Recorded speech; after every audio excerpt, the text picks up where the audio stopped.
Vandy had not been to a bowl game since 2018. They haven't had a winning season since 2013.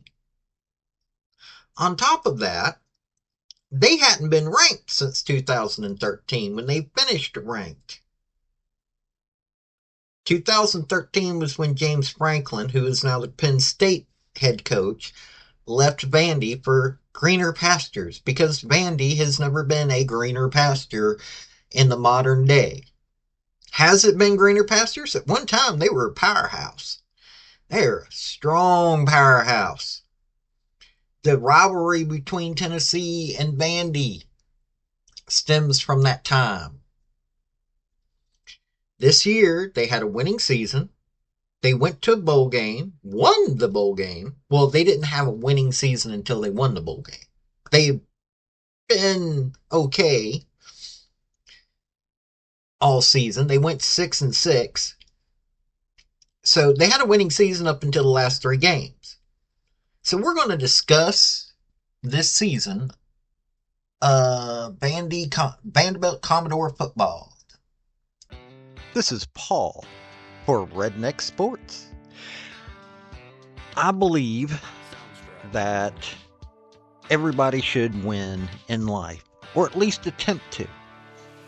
The first three maxims of General Robert Neyland's game maxims, I believe apply to everybody. The team that makes the fewest mistakes will win. Play for and make the breaks. When one comes your way, score. If at first the game or the breaks go against you, don't let up. Put on more steam. Welcome to the channel. Now let's discuss some sports. Now let's go back to what their record or their games were this year. They beat Virginia Tech in overtime, 34-27. Beat Alcorn State like a rented mule. Got beat by Georgia State by 4 points. Lost to Missouri by 3 points in 2 overtimes. Beat Alabama, who at the time was the number one team in the nation, by 5 points. Beat Kentucky by a touchdown. Beat Ball State by 10 points. Got beat by Texas by only 3 points. Beat Auburn 17-7. Lost badly to South Carolina. South Kakalaka whooped them 28-7. They got beat by a touchdown by LSU. And they lost by 13 against Tennessee. That was their season. They went that was 6-6. They went 3-5 in the conference. Now, they were a little hit and miss, but Clark Lee was showing that he's got something. Oh, by the way, they beat Georgia Tech 35-27 in their bowl game. So now let's take a look at a few things going on with them. Now, we're going to discuss Diego Pavia a little bit here because it does look like he's coming back. He had 2,293 passing yards. He had 800 yards rushing. He was a leading rusher, and of course, leading passer. He had a 59.4% completion ratio, 177 of 298. Threw for 20 touchdowns. He rushed for 8. Now, they also had Eli Stowers, who had a 50%. He completed 1 of 2 and got a touchdown. But Diego Pavia had 193 carries, 800 yards, and his long was 36 yards, and like I said, 8 touchdowns rushing. So that's pretty amazing. And only 4 interceptions. Think about that. Only 4 interceptions. And by the way, he got sacked 18 times. That was the kind of record that Pavia had this year. This man was a beast when it came to playing football.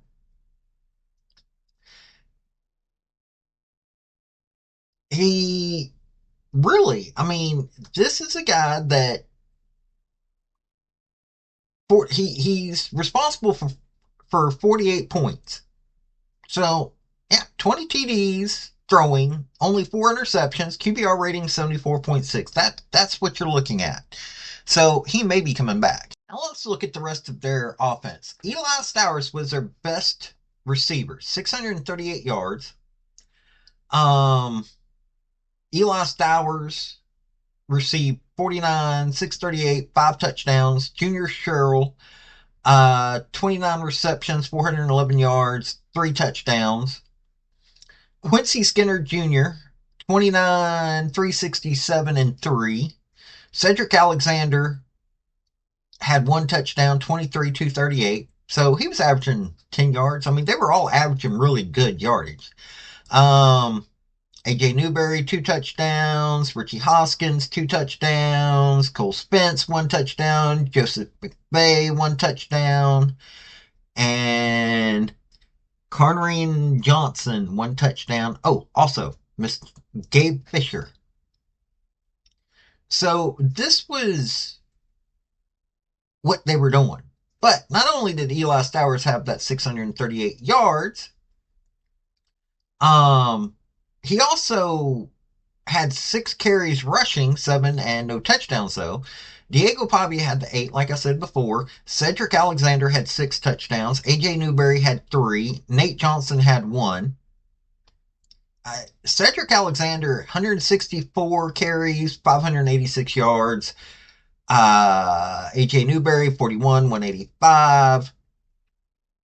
They had a good spread out offense. That was their biggest headache was their offensive line. But when you're looking at what kind of team that Lee was building, they had a really good offense. Defense, they're high. Brian Longwell had 89 tackles, which is actually kind of low for a D1 team. Interception, CJ Taylor, their safety, had 2 interceptions. I mean, you take a look at interceptions. Brian Longwell had an interception. Brandon Fontenette had interception. CJ Taylor had 2 interceptions. They had, overall for the year, they had 10 interceptions for the year. Their biggest problem, while they had a decent spread out defense on contributions, none of the interceptions were taken back for a touchdown. Wait a minute. Yeah, one was. Sorry.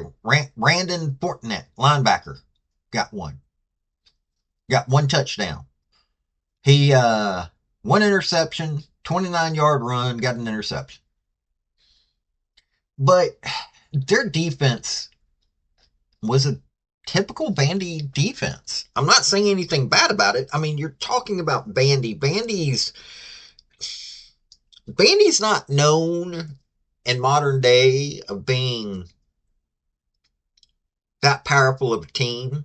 They used to have a really good team. I mean, they had a really good team for Vandy under Franklin back in the early 2010s.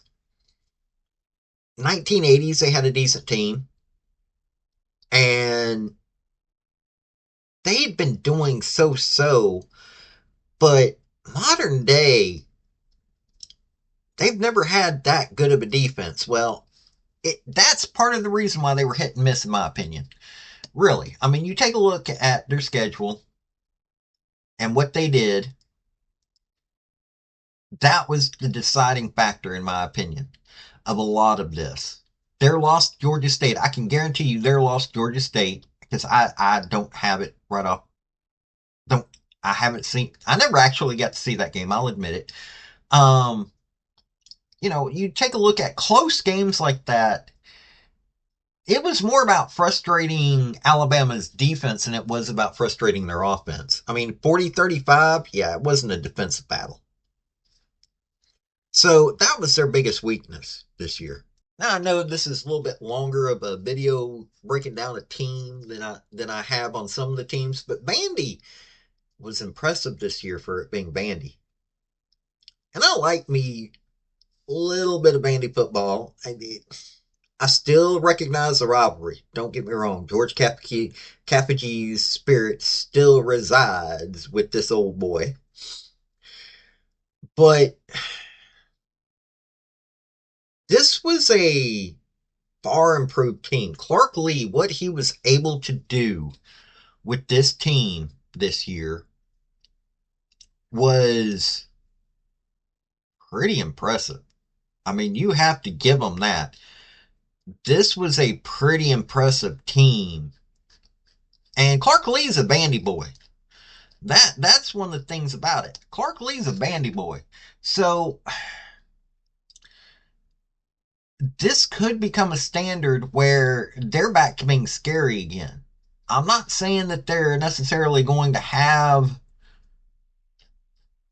you know, they're going to be winning every season, but they're going to be scary again. And that used to be the case. And I actually like saying that. I think it's good for the SEC when Vandy is scary.